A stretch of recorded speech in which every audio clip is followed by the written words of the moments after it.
Yan, dyan sa bandang kaliwa, sir. Lapit-lapit ka sa bandang kaliwa. Pero huwag kang madikit masyado. Yan, layo-layo. Yan, maintain mo yung distance mo na yan. Hanggang tumapat yung side mirror mo dyan sa ilaw niyan. Okay, then stop. Lagpas ka, ano? Okay, sige, dito. Lagpas ka. Sige, okay lang. Punta ka dito. So, adjust ka na lang dyan. So, tapat mo lang yung puta na sakyan mo doon sa gulong, doon sa likod. Okay, stop. Ayun, di ka natingin dito. Mali yung sight mo. Oo. Tinan mo. Lagpas, oh. Stop na.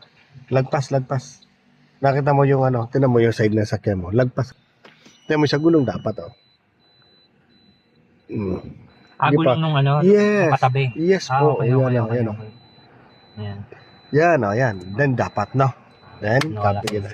Okay. O, todo manibela mo. Sa kaliwa. Okay. Then, reverse na. Okay na yan. Naka-reverse na. Okay. Pag pumasok ng puweta ng sakyan mo dyan sa nguso ng sakyan na yan, dito silip ka naman. Okay? Then, pag pumasok naman itong puweta ng sasakyan na to, yung guhit naman. Ito yung sinasabi ko kanina sa'yo. Pwede kasing umangat yung gulong mo dito sa guhit. Pag umangat ang gulong mo dito sa guhit, sige, atras ka. Yan, umaangat, oh. Gitna mo manibela mo. Yan. Okay? Sige pa. Atras. Sige, then kumabi ka na dyan. Sa kaliwa. Yan. Todo. Then, atras. Ayan. O, ayan. Napapantay natin. Hintay mo lang pumantay katawan ng sakyan mo sa guhit. Kaliwat kanan. Para di ka na mag-a-adjust. Ayan. Sige pa.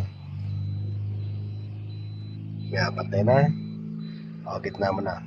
1 and 2. Atras. Hanggang stopper ka na lang. No? Yan. Yo.